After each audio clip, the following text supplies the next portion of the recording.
Despite great strides being made during the civil rights movement, studies show that violence, oppression, and also police brutality, they have impacted the black community at a disproportionate rate when compared to other ethnic groups in the U.S. And one way African Americans have learned to fight back is by coming together and using one single voice to demand change. And tonight's Bridging the Divide, 13 Action News reporter Alicia Patillo shows you the power of protest.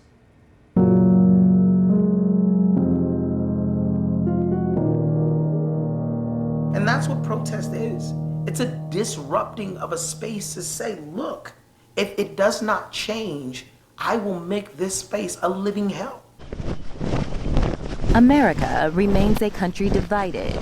Even decades after the civil rights movement, many black people still feel shackled by their skin color. Is it tougher to be black? Yes. Is it tougher to be a person of color? Yes. And you can't think about it except to work 8 times harder. And when you make it, you could say, my God, what a great country. Many will say, great for who? As the 20th century drew to a close, violence, oppression, and police brutality affected black communities disproportionately. Deep holes in the criminal justice system left black people feeling unprotected and unheard. Police forces of the 80s and the 90s that were, using battle rams to knock down doors, that were just invasive in black Los Angeles life in every shape imaginable. And I lived this. When I say I lived this, I mean I walked down the street and lived this.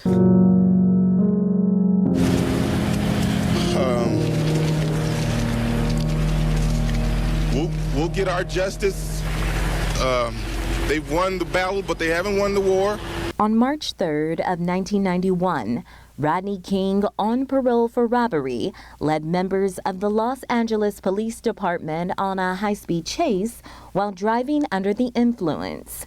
According to NPR, when police finally stopped him and ordered him out of his car, officers began kicking him repeatedly and beat him with batons for reportedly 15 minutes. A bystander's video shows not just the savagery, but supervisors standing by watching it happen.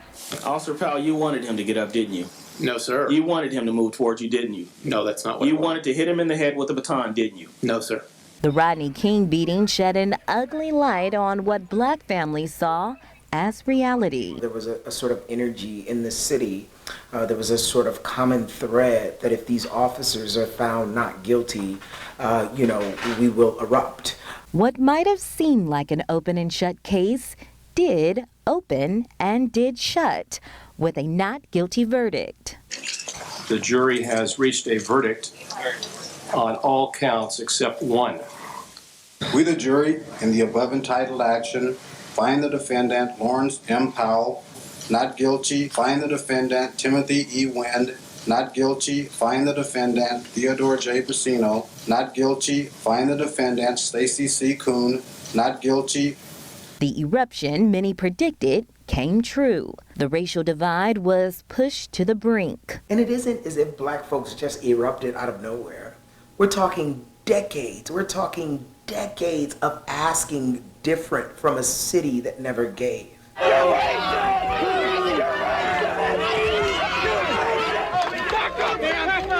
Having this verdict, what these people done, they lit the fuse to a bomb. On some level, I'm proud that my city erupted. I care less about property. I care more about the value of human life. And that's a really important thing to remember here. Human life has to outweigh property. But in a capitalist society, it kind of does not, right? We put a value on human life, right? We literally do that. People, I just want to say, can we all get along? Can we get along? The ensuing years brought a similar pattern. Discussions about police brutality, a conversation about black lives that would seemingly fall on deaf ears. One young man and one hoodie would force the conversation back to the front burner. Trayvon Martin could have been me 35 years ago.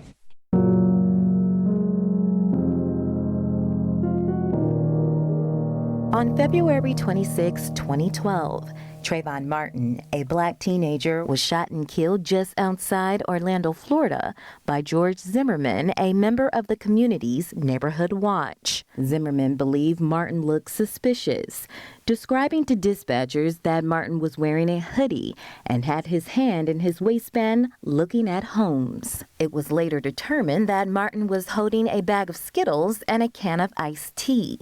This guy looks like he's up to no good or he's on drugs or something. Are you following him? Yeah. Okay, we don't need you to do that. Zimmerman said he shot Martin in self-defense after the two got into an altercation. I'm going to say what you're doing around here.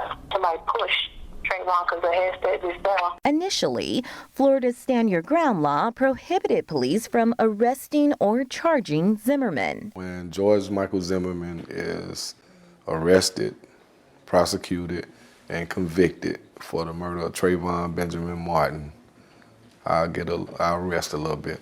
The case eventually went to trial, and a jury found Zimmerman not guilty of second-degree murder and acquitted him of manslaughter. We, the jury, find George Zimmerman not guilty. The case sparked a national debate on racial profiling and civil rights.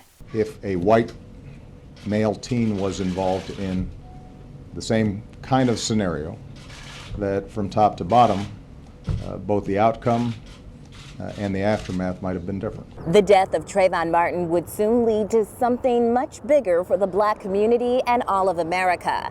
Coming up tomorrow in part 2 of The Power of Protest, I will explain how Martin's death led to a larger movement and a call for change among police. Plus, I sit down with Metro Police to find out what steps they're taking to ensure everyone in the Valley is being treated fairly.